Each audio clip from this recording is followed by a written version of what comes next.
Mr. Miller, you had told the chairwoman earlier today that you didn't speak with former President Trump on January 6th.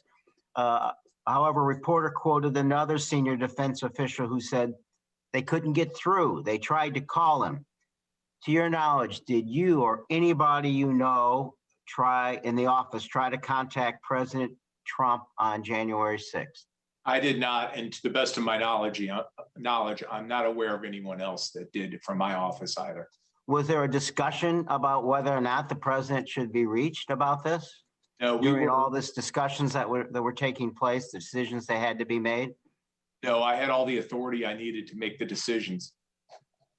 Also, in the aftermath of January 6th, to your knowledge, did anyone at the White House or DOD attempt to limit the scope, the degree in which DOD or DOD personnel cooperated with any investigation, including congressional investigations into the January 6th attacks?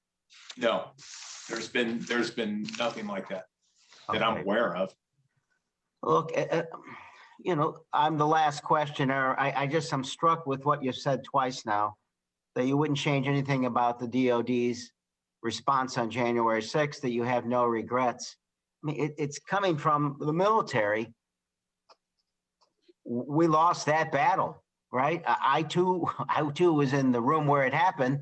And it's almost like someone in the military saying, sure, we lost the battle, but we carried out our plan perfectly. I can't imagine you'd look back at that and see the results of what took place and say somehow that is a victory or that you succeeded somehow.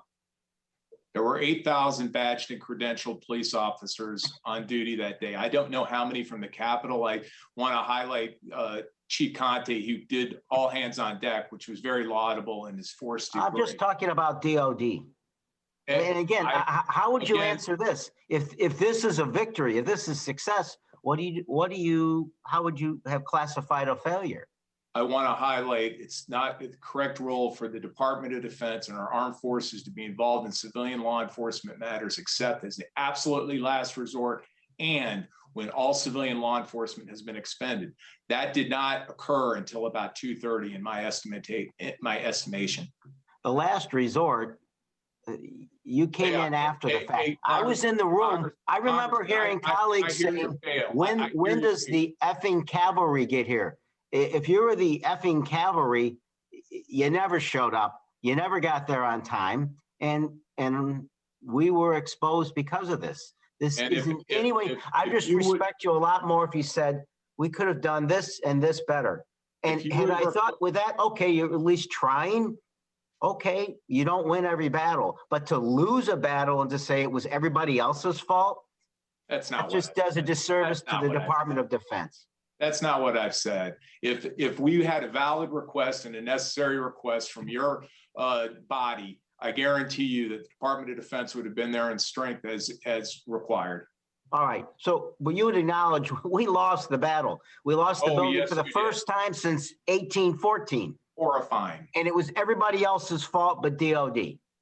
I absolutely disagree with the statement that it was everybody. I'm paraphrasing you the only way that makes sense when you say you wouldn't do anything differently. You wouldn't do anything differently. Okay, that implies what I'm saying, that it was everybody else's fault in your mind, because it was a catastrophic failure.